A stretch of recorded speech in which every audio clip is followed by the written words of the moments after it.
Bonjour, nous sommes le mercredi 22 mai 2024 et nous allons parler de mini PC. L'avantage des mini PC par rapport à des tours, c'est qu'ils prennent beaucoup moins de place dans les tours simples, à part pour jouer dans du hardcore gaming.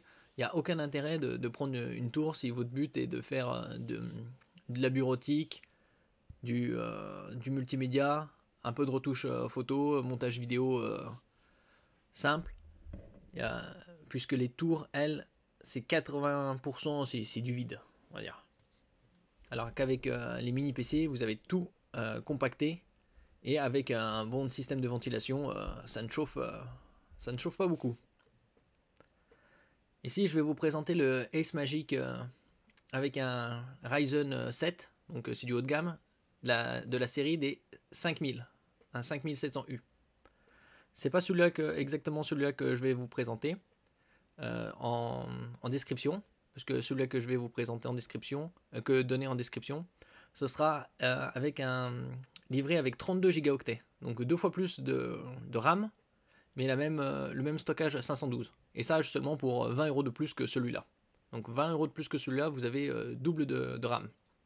Tout le reste, les caractéristiques sont similaires. Vous avez différents modes pour pouvoir profiter de la puissance de ce CPU qui est en octo-cœur, c'est-à-dire 8 cœurs et 16 threads, c'est-à-dire 2 tâches par cœur. Et celui-là est justement en termes de rapport qualité-prix est le meilleur, puisque dans cette gamme de prix, dans les 350 €, les autres marques ou mini PC, vous aurez que du 16 Go de RAM, alors que celui-là, c'est du 32. Je vais vous présenter dans un instant. Et celui-là. Mini PC AMD Ryzen 7 5700U. Vous avez 32 Go de RAM en DDR4, 512 Go de SSD, du Wi-Fi 6. C'est pas le plus récent, mais ça reste très suffisant pour connecter à votre box internet. Le Bluetooth 5.2 et tout ça pour 389 € au lieu de 499 €. Le Wi-Fi le plus récent c'est le Wi-Fi 7, mais vous ne trouverez pas du Wi-Fi 7 dans des mini PC à ce prix là. Et le Wi-Fi 6 est largement suffisant puisqu'il atteint plus de 1 gigabit en débit.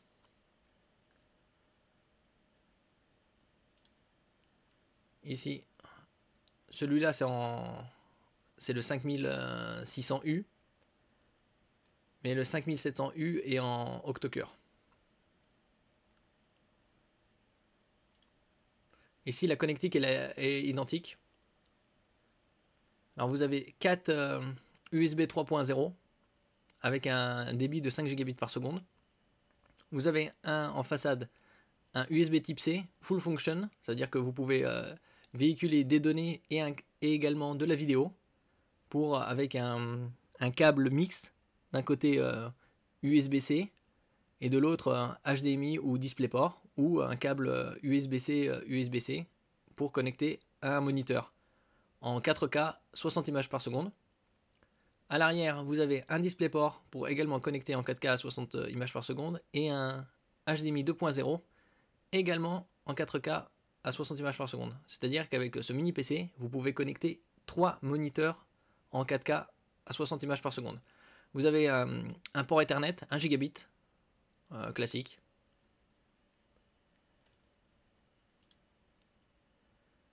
Ici, il donne les scores du FPS avec grâce au iGPU, c'est-à-dire intégré Graphic Processor Unit. Et vous pouvez jouer à des jeux comme League of Legends, Fortnite, en Full HD, avec des paramètres bas à moyen.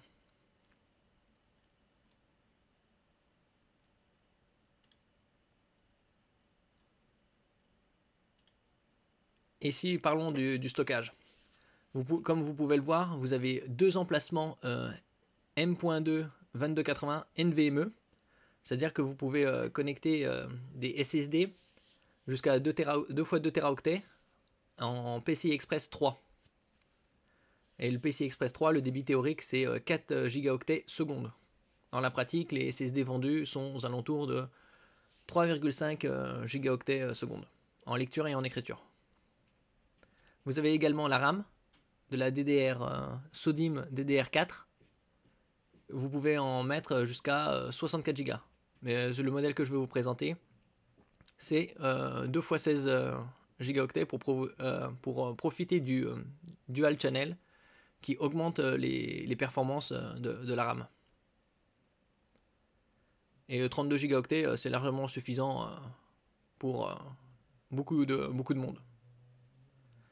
L'avantage de ce mini PC, c'est que vous avez aussi l'accès pour le upgrade grâce à un clapet magnétique. Pas besoin de vis, c'est simplifié. Ici, vous avez le CPU Ryzen 7 5700U. Donc vous avez 8 cœurs. Vous avez un TDP, une puissance, une dissipation thermique de 15 watts par défaut, qui peut monter jusqu'à 25. Et la température maximale de fonctionnement peut aller jusqu'à 105 degrés Celsius, alors que d'autres CPU vont jusqu'à 95 ou 100. Vous avez un niveau de cache en L3 de 8 mégaoctets, donc c'est largement suffisant pour la bureautique, le multimédia. Et vous avez un boost de base, c'est 1,8 GHz, et ça va jusqu'au 4,3 en boost. C'est un CPU relativement récent, puisqu'il a un peu plus de 3 ans. Là, c'est en anglais, parce que c'est d'abord les mois après les jours. C'est comme ça qu'il compte. PCI Express 3.0, donc pour connecter le SSD en NVMe. Et la DDR4 jusqu'à 3200 MHz.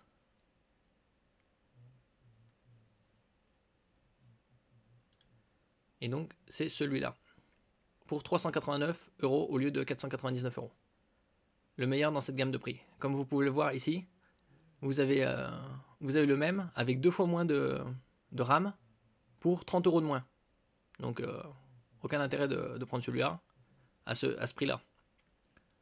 Celui-là, c'est le meilleur. 389 €, 32 Go de RAM, 512 SSD que vous pouvez monter en 2 x 2 Teraoctets.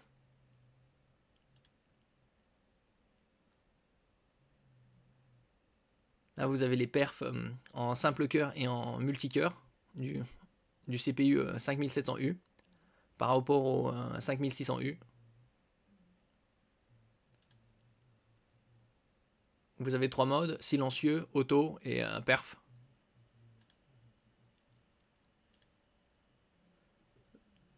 Là, vous voyez le débit du Wi-Fi 6 jusqu'à 1,2 Gb par seconde.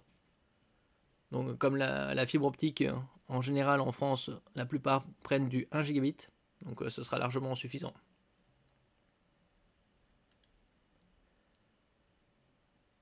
Là, je vous l'avais déjà montré, la config. 2 x 2 M.2 22 par 80. Et vous pouvez monter jusqu'à 64 Go de RAM si vous voulez. Mais là, vous avez de base 32, ce qui est largement suffisant pour beaucoup de monde. Et vous pouvez connecter 3 moniteurs en 4K à 60 Hz. Tout ça pour 389 €.